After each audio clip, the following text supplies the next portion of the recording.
हाँ तो फिर 3, 2, 1 ज़ैनब योर टर्न। अस्सलामुअलैकुम। आप सब लोगों का दिन अच्छा गुजरे।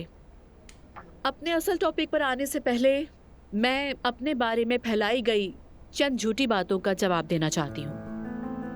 मैं दीन की दुश्मन हरगिज नहीं हूँ। हर शख्स को वैसे ही जीने का हक है जैसे वो जीना चाहता है, लेकिन ईमान के मुताबिक, ना कि किसी शौहर के कहने पर, ना ही खानदान के दबाव में आकर। ये तुर्की है। हम उस जमहूरियत के बच्चे हैं जो अतातुर्क ने कायम की।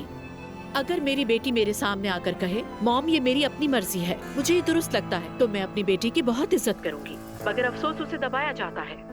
हम औरतें तो वैसे ही अपनी पूरी जिंदगी इन प्रेशर से लड़ते हुए गुजारती हैं, जबकि वो औरत एक नए खानदान में कदम रखती है। साथ में अकीदे और लिबास की पाबंदी उस पर मुसल्लत कर दी जाती है। इसका क्या मतलब?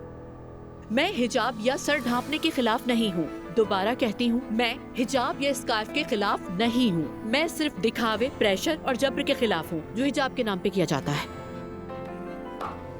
वैसे बातें बहुत अच्छी की इन्होंने, आपको कैसा लगा?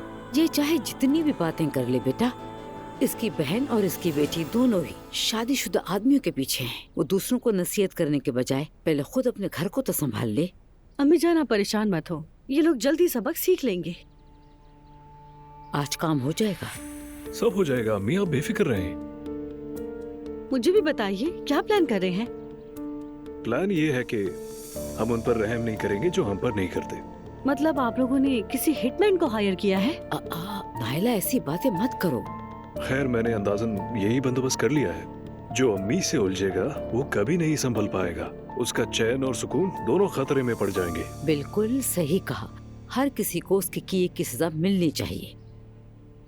वैसे आज मेरा मूड बहुत अच्छा है। चलो आज रात के लिए एक अच्छी सी खीर बनाते हैं। मैं मदद करती हूँ आपकी। चलो फिर।